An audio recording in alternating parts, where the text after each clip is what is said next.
Hello, hello, hello, hello.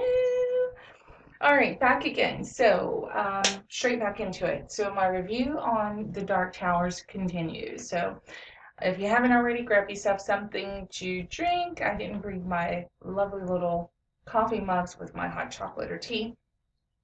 But yeah, so back onto it. So basically, um, we where I left off was with you guys was I was getting ready to let you know what did I like about it. So basically, there were so many things. There's so many things I liked. I liked the fact that it was it if you boil this, you can boil it down to a lot of different ways. But some of the things I took away, one of the things was it was about relationships with your father, because the gunslinger lost his father, and they had a very close relationship. Like I said, they were the last two standing, and it was so cool how they were circling around with the camera, and you could just see his father and the gunslinger. They were back to back, literally, you know, literally, as you would say, protecting, or do you have my back? Yes, I have your back. Literally, physically have your back. And, like I said, it took something from the gunslinger. When his dad died, he was literally devastated. The only thing he had left in him was hate.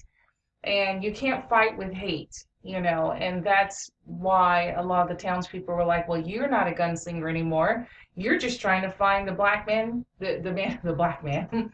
You're just trying to find the man in black so you can kill him for revenge. But you're not going at it the right way. You're not going to stop him because he is trying to destroy the rest of this world by destroying the Dark Tower, which keeps all the demons and everything out of the universes. So with that, fighting with revenge, fighting with hate, it goes against the whole creed of the statement, the saying, their creed that I read to you earlier. It goes against all of that. So he couldn't technically be a gunslinger, but he had lost. You just had this impression if you've seen the movie Logan, which I'm sure most of you have. Spoiler alert if you haven't seen Logan, but he reminded me a lot of Logan, where we see him in this film. We see the gunslinger at the end, where he has lost everything. And like the man in black said, I've taken everything from you. Like, I took your mom, I took this person, I took that person, I took your dad. I've taken everything you ever loved. Like, I took it from you.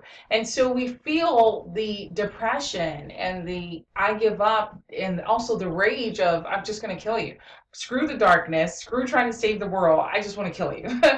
And so I feel that him and that boy had so much in common. The boy having lost his father, feeling like a piece of him was missing, feeling like a piece of him was gone, aching inside and being kind of lonely, if you will, inside, longing for that piece of yourself. And so the two of them are really have a lot in common. Both of them have both these abilities. The little boy, as we found out, has this extreme psychic ability, which goes above and beyond. And you'll see it demonstrated several times in the movie, where he can actually talk to people using telepathy, where he can actually, in one point, where he was keeping the portal open with his mind.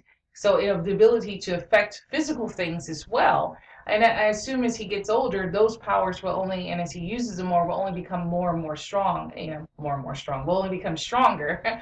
um, so they both, and also with the similarity is with the gunslinger, he is an anomaly. I mean, he is the only gunslinger in the world, in the universe, that can actually withstand the sorcery of Matthew McConaughey, of the Man in Black. So both of them have extraordinary power that makes them special beyond all else. And so I love the fact that as they are traveling together, and we see him save the boy several times over, and then you realize that, he really does love this boy. I mean, the boy at one point says to the townspeople, he really is the gunslinger. He saved my life. He doesn't like me much, and you kind of feel sad for the boy when he says he doesn't like me much, because you feel that the boy desperately wanted to be liked by someone, especially this in his mind, wow, this hero, that he had saw in his visions long before he ever met him. Just like I'm sure he felt his dad was the hero. His dad was a firefighter who went in to save people. Their similarities are very much the same of the gunslinger who is a hero and supposed to save the world, and his dad who is a firefighter who we look to save us, who we look to be the hero, to go into that burning fire and do what it takes. And so that boy had already been raised by a hero, and and then he meets who he thought was a hero only to see this man is just a man with fears and failings of everyone. And so there was one point in the movie where we see the boy's disappointed. He's like, you're not the gunslinger. You don't care about Earth. You don't care about the world. You don't care about anything. You're really not a gunslinger. And we see the boy crack and we see him disappointed. And the boy was like, at that point, I'll still take you to where you need to go. But we saw his spirit was crushed. And after that, we noticed the gunslinger immediately talks to him and immediately tells him the creed. And that was his way of saying, I haven't forgotten. I still am the gunslinger. And I don't want to fail you. I don't want to fail the world. I don't want to fail myself. And I don't want to fail my father. Because when he's saying the creed with the little boy, he's flashing back in his mind. You see images of his father and everything. And he's realizing, as he's saying the creed, he's realizing, I got to fight for, what was my father fighting for? My father was fighting to keep this world safe. And I am my father's son. I am my father's son. And saying that creed and saying, I will, if you fight with this, if you fight with that, you have forgotten the face of your father. And basically, he had forgotten the face of his father by going after the man in black for revenge and not by going at it with his heart. In other words, with wanting to save the world and not being selfish and saying, I just want to kill the man in black for revenge. Going in it with hate. He should have went in with his heart. And so we see that the two are the same. The boy and him are the same, and the boy looks to him as another father figure. And so at one point in the movie, he realizes his mother's dead. And I tell you, this was a point in the movie where I got teary-eyed.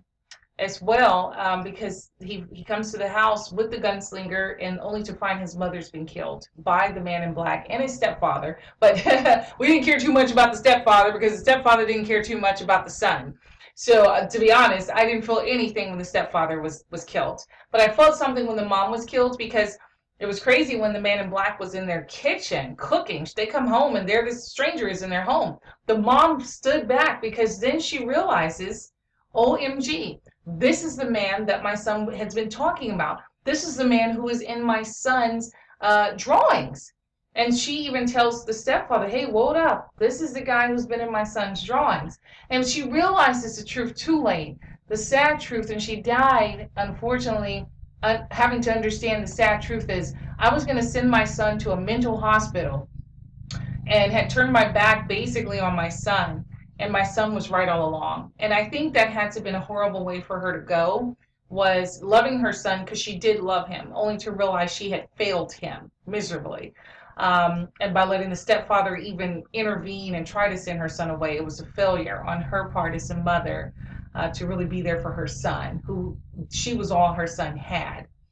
But when he sees his mother is dead, and he just breaks, the little boy breaks and cries. And then you see the gunslinger feeling his pain and his eyes are watering, also probably remembering all the people he's lost in his life. He just tries to talk to the boy, and the next thing you know, in an emotional moment, he just grabs that little boy and lifts him up way in the air and just holds him like a rag doll. I mean, I was so, I actually teared up in the theater and tried to control myself. But when he did that, I was like, OMG. He just picked him up. He walks out of the room carrying him like a rag doll, and he shuts the door behind him. And you're left with that image of his broad retreating back, holding that little vulnerable boy, and walking with him out of the room protectively. And so it was just poignant. And, it's just throughout the movie, I saw their relationship develop. And I love seeing that. I felt that he was the right match for that little boy, and the boy did some good for him. You could see the boy changing him and working on him and making him believe in himself, making him believe in humanity. making him believe he could defeat the Man in Black and he could save the world. Because I think he was just tired. They've been fighting these wars for years and centuries even, and he was tired. He was defeated, and I think the boy sparked it in him to get back out there again and make it happen. And so we see this epic battle between him and Matthew McConaughey at the end, and the gunslinger's giving him everything he's got. And what I love about this is the gunslinger kicks major butt. I mean, he's, got the guns, and then he's shooting rapid fire. And the bullets, when he's loading them in, they're going in fast, so fast you can hardly see them. And then he's shooting with deadly accuracy, but towards the end we see him almost being defeated. Again, spoiler alert, people. We see him almost being defeated, and who saves him? It's the boy who is already hooked up to that machine, and they're getting ready to have him destroy the Dark Tower. With all of his might, he is speaking to him, and he does the creed through telepathy to the gunslinger who's fallen on the ground and broken and losing. And the gunslinger hears it, and he, raises his gun, and he, really sees with his heart, shoots with his heart. And he kind of does it in such a unique way where he shoots off the bullets and they ricochet. And all the while, the Man in Black has been catching the bullets like it's no big deal. But the way he did it this time was he made it ricochet off. So when the Man in Black went for that bullet, it allowed another one to come in and get him. And once he did, the Man in Black, and it was so smooth. I mean, the gunslinger, gets up from the wreckage, gets up from the ground, and his long jacket, he swooshes it, and then he stands, and then he's shooting from the hip, literally shooting his gun from the hip, and just totally annihilating the Man in Black, until we see the Man in Black appears to be dead, and the little boy gets out of the torture device, as I call it, the machine, and he runs towards him, and you see him united. So they go back to America, back to the U.S., back to the world. And he tells the little boy he's got to leave him. And you feel this moment of, oh, no, you can't leave this boy. Like, you're all he has. His family is dead, He doesn't have anyone else but you. And he says, I got to go. And we see the little boy, and he's, like, trying to be tough. And he's like, yeah, I know. But his heart is breaking, and your heart's breaking with this fragile boy. And then he says, how about you come with me? I could use you, gunslinger. And when he calls him gunslinger, the little kid's face lights up, and he's like, almost like, I'm a gunslinger. He needs me. He wanted to be needed. He wanted to be loved. I'm getting a little teary-eyed. I'm sorry. Because it was such an emotional moment. And like I said, there were other emotional moments in here where, there were funny moments where, he's eating a hot dog, and he says, what is this? And the kid says, it's a hot dog, and he takes a bite of the gunslinger bites out of the hot dog, and he says, savages. He says, what breed is this? And you have to be there to get it, but it was hilarious, because he's trying to adjust to the world. And it's funny because in the trailer, I'm sure you guys saw where he says, are there guns where you're from? And the kid says, you're gonna like it. Because he's like, and actually when the gunslinger goes into the gun shop to get more ammo and everything, he walks in the gun shop and sees all these guns and weapons, and you see him almost like, kind of like how, I do when I go shopping, and I walk in and I see all these sales, and I'm like, okay, let me pull this in. I'm going to pull it in. I'm going to be cool. I'm going to be casual. But you have that moment of wild-eyedness. That's what he did, and it was so insanely funny. But there were some funny moments. There were some sad moments. There were moments where I cried. The critics did not give it good reviews when I had looked at it yesterday. But I like the movie. I think you should see it. I love Stephen King. I'm starting to be a fan of Idris Elba. I love Matthew McConaughey. Was the movie absolutely perfect? Of course not. There were some things that I noticed that I said, maybe if they would have did, but overall, it deserves you to go out there and support it. I'd like to see more of this and see where they're going to take this. And hopefully they will do another one. So please go and see it. All right. And I give it